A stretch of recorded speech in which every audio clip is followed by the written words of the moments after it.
Good morning, friends, and welcome. Let's start with the prayer together.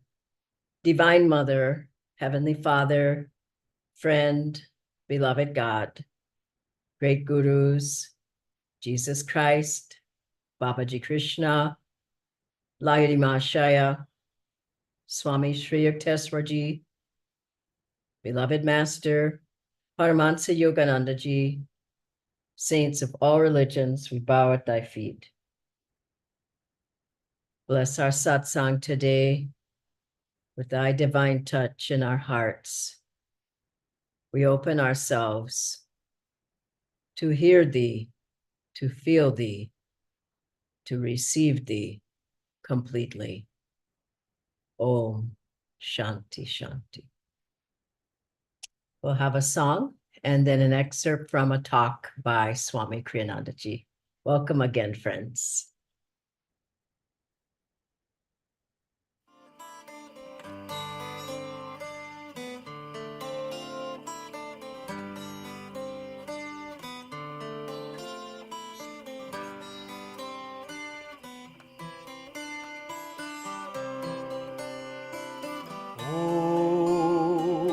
Master, may thy joy fill our days. Oh, Master, may thy wisdom guide our ways. The time has come for us to see that there's but one reality upon the earth and high above, the truth that all was made from love. A love that calls to us to fly above the hills, above the sky, above the storms, above the pain, a land where peace and laughter reign. Oh, Master, may thy joy fill our days. Oh, Master, may thy wisdom guide our ways. Guide all our hopes and all our dreams, past every glow that only seems, into the light, the inner sun, into the truth that we're all one. Help us to find in every hour, in every thought, in every flower, the joy that spans eternity, the truth that makes us ever free. Oh, Master, may thy joy fill our days. Oh, Master, may thy wisdom guide our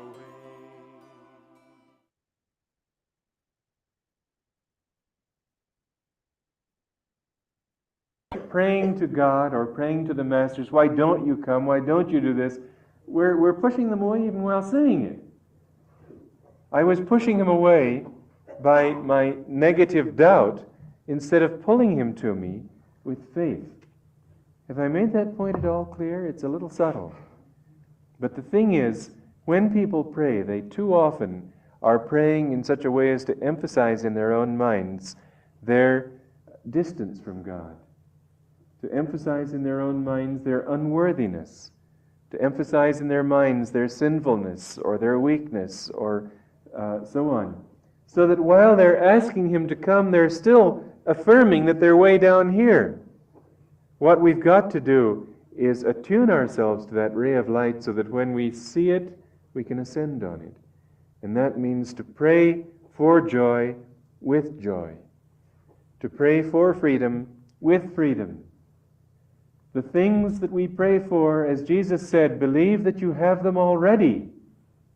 and then they will be so.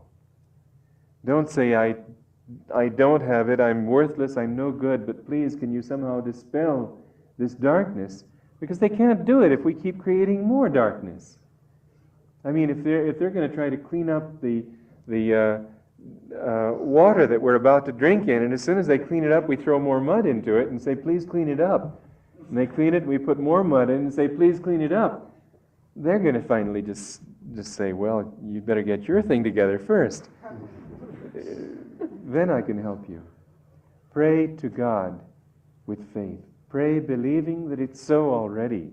Pray that God is already with you, but you want to know it more deeply. That's why Master defined self-realization as the knowing in all parts of body, mind, and soul that you are now in possession of the kingdom of God, that you do not need to pray that it come to you, that God's omnipresence is your omnipresence, and all that you need to do is improve your knowing. A very fine definition of self-realization, and a very fine definition of everything that we are trying to accomplish on the path. Feel that we are that already. So when you pray, and when you try to feel, and when you do feel Master's presence within yourself, try to become Master. Try to become that consciousness yourself. He is not interested in your worshiping Him as if He was on a mountaintop. He's interested in making you one with Him, in giving you the very light that fills Him, in giving you the same joy that fills Him. Yogananda is still living in his disciples. And that idea of coming to the Guru, you can come to him through the disciples, but he will always be the Guru, just as Jesus is the savior of Christians and Krishna of Hindus. So Yogananda, for his followers and those who come after me and those who continue after in many generations, they will need that personal guidance. It isn't as if you can go straight to him, but through the disciples, his grace will come to you. And he said that he will always be there. For those who think me near, I will be near. Good morning again, friends. I'd like to start reading from this book, The Essence of Self-Realization. A couple of quotes on the topic. Attunement means listening for the Guru's inner guidance in your heart, in everything. Ask him mentally what you should do, how you should behave, how you should love God more deeply. More than guidance, ask him to give you the power to develop spiritually. And words are incapable of conveying the fullness of an idea or a perception. Listen to my words, Master said, but try also to tune in to the deeper meaning behind them. I prefer magnetizing you with my thoughts to teaching you outwardly through words. For only when I can touch you from within, in your consciousness, do I know that you have grasped my true meaning. And another, a disciple was lamenting that she didn't feel the Guru's help as much as others did. If you shut me out, Master replied quietly, how can I come in? And finally, Yogananda taught, the company one keeps determines to a great extent whether his energy will move inward toward God or outward toward the world. Good company is essential on the spiritual path.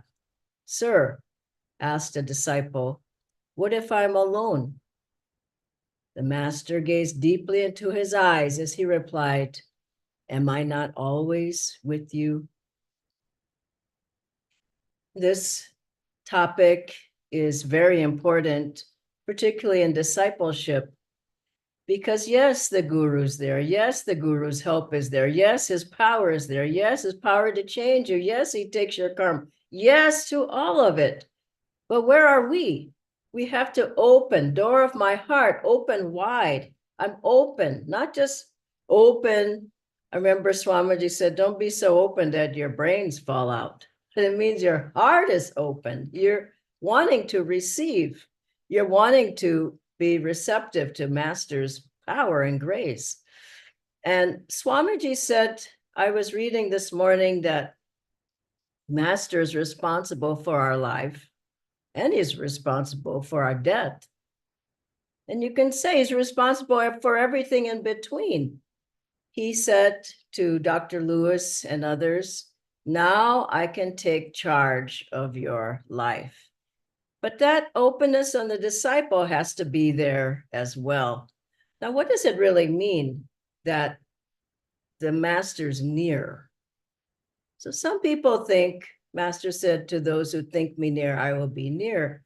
Some people think, well, it means his vibration is there, or a blessing is coming to me, or maybe I feel him a little bit in my heart, but it really means much more than that. That in everything in our life, if we open ourselves to that ray, Swamiji talked about a ray from the gurus, a ray of light, a ray of blessings, a ray of grace. We open ourselves to that ray in everything, in our relationships, it should be there, in the finances, in our health, in our work, in everything that we do. If we open ourselves to that blessing and ray of God and gurus, then the guru helps in every aspect of our lives. Also, he helps with getting rid of old habit patterns. I remember someone who went to Swamiji and said that they drank. And they said, I drink, I need to drink socially, or I want to drink socially, and I'm in those kind of situations, and is it wrong? And he said, well, first of all, it's tamasic, you must know that, and also that it's not who you are. The person never drank again. They didn't even try not to drink. They just did it.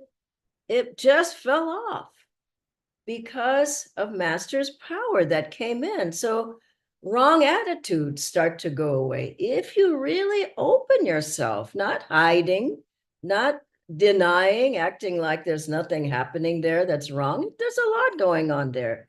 So opening yourself to, I don't want these attitudes. Swamiji said once there was something egoic he was trying to get rid of. And one day he just got so sick of that, whatever that wrong attitude was. And he just said, get out. And he felt it just leave him from Master's power. He just felt it go because he really didn't want it anymore. He went out, he saw Master outside, and he went and touched his feet. And Master tapped him on the head. He says, very good. Very good. And so it's not only he's pampering you, he's saying, oh, you're so wonderful, let me just be with you all the time. No, he's disciplining you. Wrong attitudes have to go, wrong habits. That means Master's near, because if the habit goes away, wrong relationships, wrong people in your life. This is a powerful statement, and it's not a joke. That once you say, come in and take charge of my life, whatever doesn't need to be there, he's pulling at that as long as you're open to it. And suddenly, one day it's not there. I remember something I was dealing with for years, just a heavy delusion. And one day I woke up and I said, thank God it's gone, it's gone. You've got to know that the guru is, him being near means he's changing your consciousness. He's changing your karma. But he can only do it to the degree that you really, really want him to be there. Some people want him sometimes, and then they want to hide.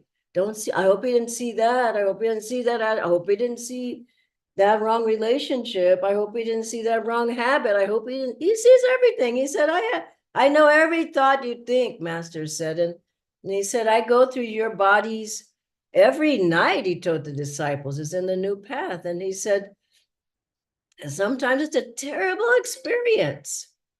It's terrible because there's so much there, but it has to come out one way or another. And so I remember with Swamiji, he was a great disciple. I mean, really, I mean, how many people could do what he did? How many people could, what do I mean, do what he did? Could open themselves that much to the power of the guru flowing through. And he always said, all I want to be known as is a good disciple. That good disciple takes a lot. And what I realized is Swamiji, to master, he invited him. He invited the guru to come in and take charge of his life. We have to extend that invitation. And so what did Master do through Swamiji? He had him doing so many things. Master could be with him all the time. He was with him, of course, in meditation. Swamiji said he felt his spiritual eye opening up, just meditating in Master's presence. He felt problems that some he had for years went away, just sitting with Master, even if he wasn't meditating with them. Just the power of the guru. And Master had him doing all kinds of things. He said, you have a great work to do. And Rajasi told Swamiji that, Janakananda, he said, Master said he has a great work to do through you, Walter, and he will give you the strength to do it. And one time Master said to Swamiji, I'll have to give you intuition, because he had asked someone to join in the monastery who wasn't ready. And now what does that mean? It wasn't, Swamiji was never passive. He was the most dynamic, active, energetic person I ever met. So it wasn't like Master just pushed his consciousness into Swamiji. Okay, I want you to write books. Okay, I push it into it. Make you do it. I force you to do it. No. Swamiji was so just wanting him, Master, to come in. And so even when he was 22 years old, go give the lecture on my behalf. He said, I never gave a lecture in my life. And the monk said, here's the bus money. And he went and did it. And also give Kriya the same day, give Kriya to somebody. He said, I only have one Kriya of my own. But he did it. Master was able to come into him and be with him in that satsang, in that Kriya Yoga ceremony, in writing all the books that he wrote, in writing all them, in the lectures, in starting the communities, in all the centers, in all the lectures, the thousands of lectures. That's what it means. The guru is near the disciple, and ultimately the guru is in the disciple. And Swamiji said near the end of his life, he said, I don't know where Kriyananda ends and where Yogananda begins. Now, this is what we're talking about. It's not a light thing. Help me, Master, help me. It means you want the guru completely with you. Now, it's directional. For a new person, they don't really know what that means. But for us, we have to make that invitation at least and say, I want you 100%, even if you don't know what it means. When we take blessings, when we take discipleship initiation, when we take Kriya initiation, we take a vow, when we do the purification ceremony, the Master says, open your heart to me and I will enter and I will take charge of your life. This is a big statement. It's not, I'll come Kabi, I'll come sometimes. I will take charge of your life. Wow. So how do we do that? How do we open ourselves more? Well, first thing we have to realize is that in meditation, we call on the guru. Now, this isn't very subtle, because I think people do a little prayer and then they're done. And then they think about everything else during the whole meditation, whatever you want, just let your mind roam and then just think of anything. If you can understand how to meditate with the guru, which Kriya is done with devotion, Hangsa is done with devotion, almost with everything we do is done with the guru, with devotion, with an open heart, with a longing, with a thirst, with I want to see God. I want to be with you. I miss you. I miss you, Master. How beautiful that is. I miss you. Where are you? Come out of the darkness. Swamiji wrote so many beautiful chants. Reveal thyself, reveal thyself. Come out of the darkness, mother. Bathe me in thy light. So beautiful. So Swamiji would have us meditate on Master. He would say, look at his picture. Feel him in you. Visualize his eyes. Visualize his face. Feel he's doing Kriya through your spine. Feel he's at the spiritual eye, helping to open it. When you can really deeply, what I want to use is the word draw. Draw the guru into your meditation. Every Kriya, you're just pulling him in more and more and more till you're just filled up. And someone told me recently, they said, well, you have to get rid of a lot of stuff if you want to bring the guru in. I don't agree. I think as you bring the power of Master in, it takes, you have to want to get rid of it, but it dispels the darkness. Bathe me in thy light. And I remember when Swamiji, near the end of his life, we asked him at a satsang, will you be able to help us as much when you're gone, just like with Master, as when you are in your body now? And he gave a beautiful answer. I'm still meditating on it. Like Swamiji said, he meditated on Master's every gesture, every word, everything Master did for 65 years. He meditated on it. He understood. Oh, that's what he meant. That's what he meant. And so we asked Swamiji, will you be with us? And he said, I gave an interesting answer. He said, I really hope so. And I thought that he never was doubtful. I think what he was saying, what I understood later, as I meditated on those words, was that, yes, of course I'll be there. Where will you be? You have to open the door. You have to understand how to open the door to access Master, to access the gurus, to access Swamiji, to access the blessings, access the grace. You have to understand that. It's definitely, passivity has nothing to do with the spiritual path. Someone asked Swamiji once, how come we didn't meet Master? Somebody here in India, and I loved his answer. He said, how do you know you didn't? Why not be affirmative? Why not do it? Say, yes, Master's there in meditation. Yes, I feel Babaji's presence. Yes, I feel Lahiri Mahashaya. Yes, I feel their presence. Yes, affirmative, positive, joyful, loving. This is how you draw the presence of the Masters. This is how you draw them in meditation, to sit there with joy. Do Kriya with joy. Who doesn't want to be with a joyful person? Who wants to be with the boring, dull person? Nobody.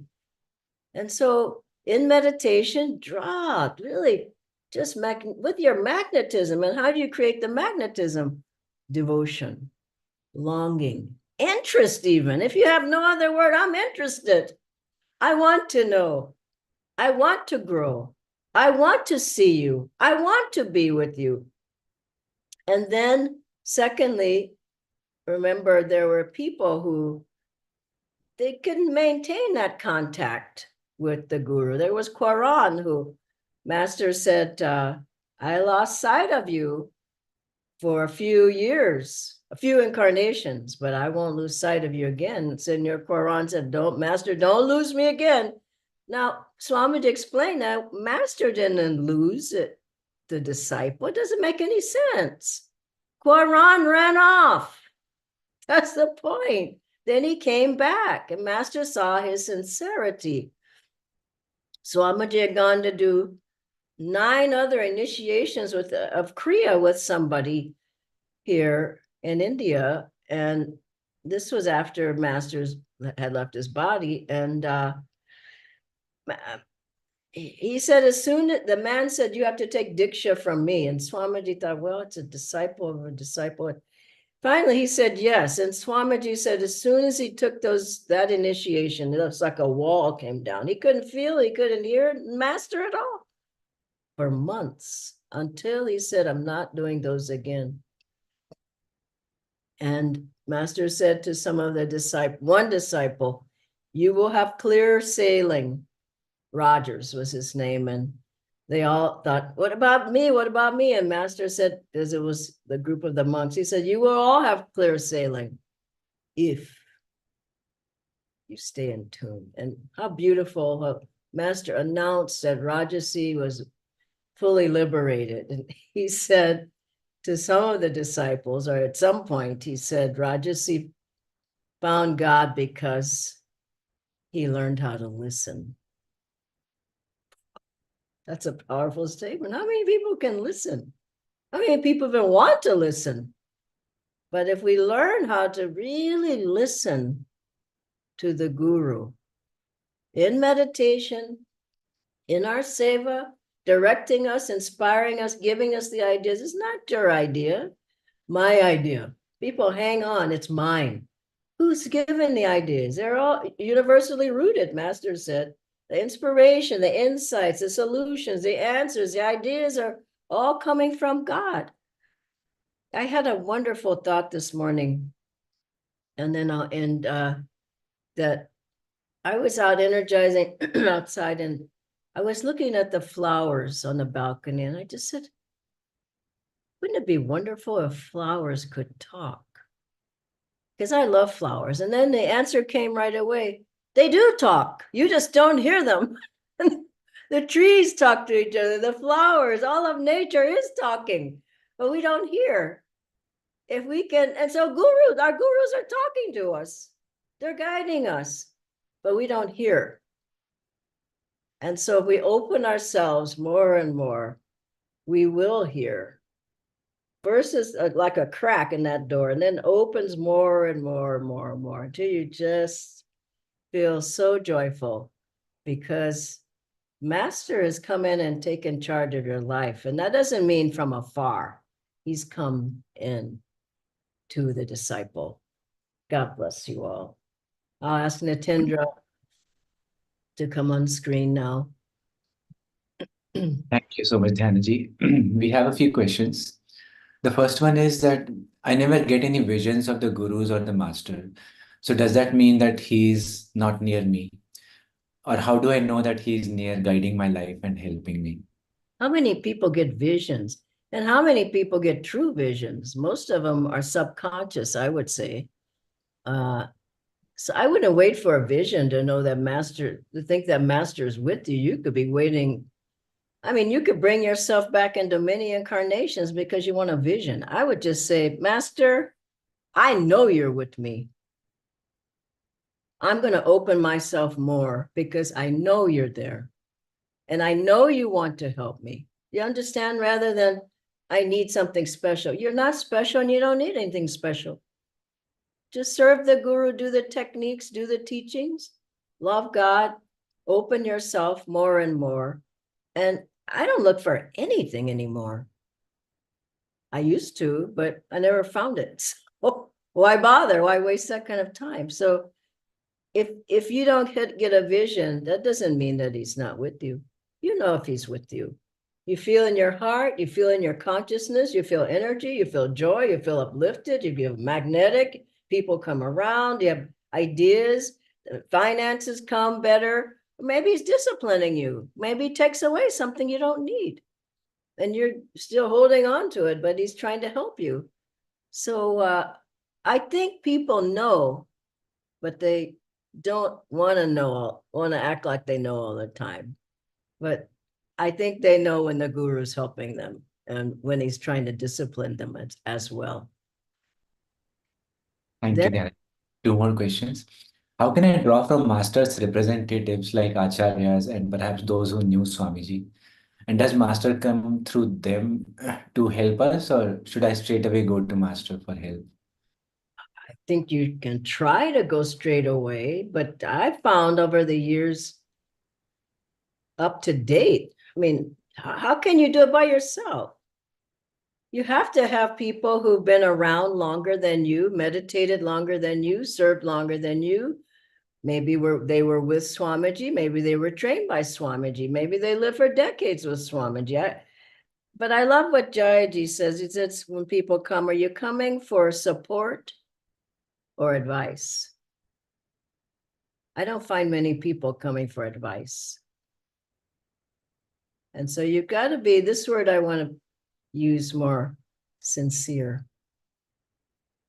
You've got to be sincere. And then, yes, if you are sincere, everybody's happy to help you. But insincerity, I found people just going on, and I realized they weren't sincere. So how can Master help you if you're not sincere? He can't help you through anybody. But if you are sincere, yes, acharyas can help you. Yes, people who've been with Swamiji can certainly get you from falling into a lot of the pitfalls that they've seen other people. I've seen hundreds of people coming, going. I've seen going through this delusion, that delusion, this delusion, that delusion. Then I've had my own. Then I've seen other people go through this and that. Then I've seen Swamiji said this, and he told us all what Master said. I mean, that if you're just beginning, it would behoove you. And beginning, I feel like I'm just beginning. I mean, it's been decades, but I would never say I know it all and I'm there and I don't need anybody. That's a big mistake. As Swamiji would often say, the picture of Master on the wall that you go to and ask for advice, he's always smiling. And you take that smile for, he's saying yes, but it's not true. It's not true. Be sincere. And he can help you. Then, Thank you, Anji. One last question. So does attunement with the Guru and feeling his presence grow over time?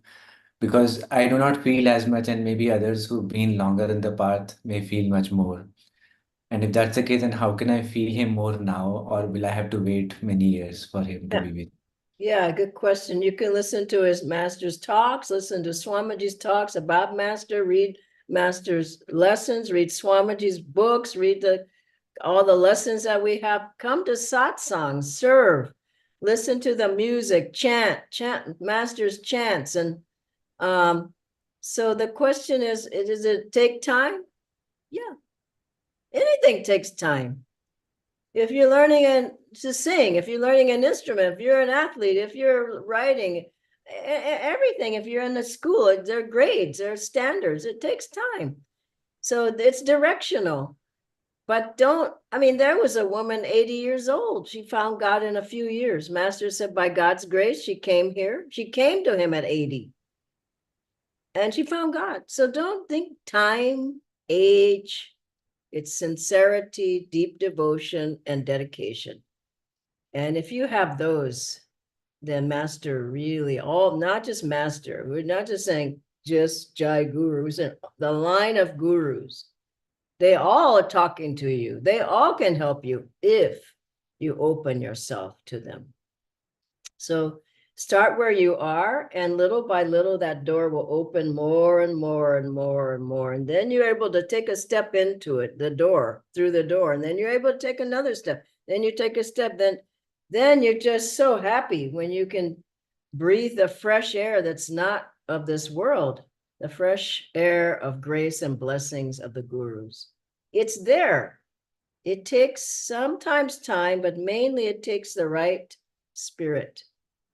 Here's the word, attunement. You have that attunement, then you feel God's presence now, all the time, even at death. Someone said, I'll close with this, that their husband died during COVID. I mean, many people passed away. It was so sad. But I know Swamiji said, Master's in charge of our life and our death. And the lady said, Master wasn't with me because my husband died. I was just so sad to hear that.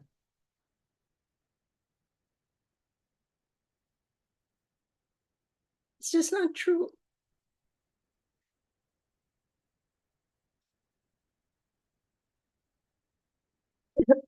You just got to know he's always there.